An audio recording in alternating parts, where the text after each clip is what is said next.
के तपाईको मलद्वार च्यातिएको छ? दिशा गर्दा दुख्ने, दिशाबाट रगत आउने र मलद्वार चिलाउने समस्या छ? सबैलाई नमस्ते। म doctor Bhanubhakta Dhakal, general surgeon. आज म हजुर समक्ष मलद्वारमा देखा पर्ने समस्या जसलाई एनल फिसर भनिन्छ सोको विषयमा छलफल गर्न गइरहेको छु। मलद्वारको मुख च्यातिने समस्यालाई मेडिकल टर्ममा पेरिएनल फिसर अथवा एनल फिसर भनेर भनिन्छ। यसले जुनसुकै उमेरको व्यक्तिहरूलाई प्रभावित गर्न सक्ने भए तापनि वयस्क व्यक्तिहरू बढी यो रोगबाट प्रभावित छन्। मलद्वारको मुख च्यातिनुका विभिन्न कारणहरू रहन सक्छन्। सो मध्ये कब्जियत अथवा कन्स्टिपेसन पनि एक महत्त्वपूर्ण कारण हो। यदि कुनै पनि व्यक्तिको लामो समयदेखि कडा दिशा आइरहेको छ भने सोले मलद्वारको भित्तामा घस्रड हुन गई चिरा पर्दछ, जसले कालान्तरमा एनल फिसरको रूप लिदछ। यो सँगसँगै अन्य कारणहरू पनि रहन सक्छन्। यदि कसैलाई अचानक कडा खाले पखाला लाग्यो जसलाई एक्सप्लोसिभ डायरिया भनिन्छ, यदि सो भयो भने पनि मलद्वारमा चिरा पर्न सक्दछ। यो सँगसँगै मलद्वारमा हुने शारीरिक सम्पर्क, मलद्वारमा लाग्ने चोटपटक आदिले पनि एनल फिसरको रूप देखा पर्न सक्छ। यदि कुनै व्यक्तिलाई मलद्वारको भाग चिरा परेको छ अथवा एनल फिसर भएको छ भने यसले अत्याधिक पीडा दिने गर्दछ।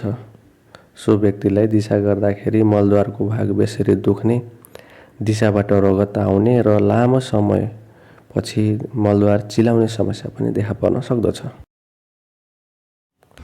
दुखाइ एकदमै कडा प्रकृतिको रहन्छ। चिकित्सकले बिरामीलाई कस्तो खाले दुखाइ छ भनेर सोध्दाखेरि ब्लेडले काटेको जस्तै दुख्छ भनेर उत्तर दिन्छन्। र सँगसँगै कडा दुखाइको कारणले गर्दाखेरि मलद्वारको भाग टाइट पनि रहन्छ। ड्युरेसनको आधारमा एनल फिसरलाई सामान्यतया दुईटा भागमा वर्गीकरण गर्न सकिन्छ। पहिलो रहेको छ एक्युट एनल फिसर, जुन चाहिँ छोटो ड्युरेसनको रहन्छ। लगभग 6 देखि 8 हप्तासम्मको अवधिलाई एक्युट एनल फिसर भनिन्छ। एक्युट एनल फिसर भएको व्यक्तिको यदि जाँच गरेर हेर्यो भने मलद्वारमा चिरा परेको भेटिन्छ।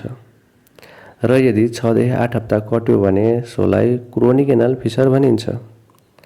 क्रोनिक एनल फिसर भएको व्यक्तिको यदि मलद्वार जाँच गरेर हेर्यो भने मलद्वारमा चिरा परेको देखिन्छ, जसलाई एनल फिसर भनिन्छ।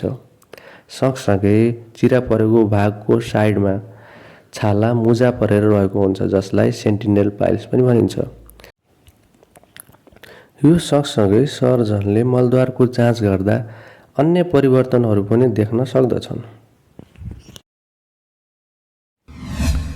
धेरैजसो एक्युट एनल फिसरहरू खानपिन र औषधि उपचारबाट नै ठिक हुने गर्दछन् भने क्रोनिक एनल फिसरमा अपरेसन गर्नुपर्ने पनि हुन सक्दछ।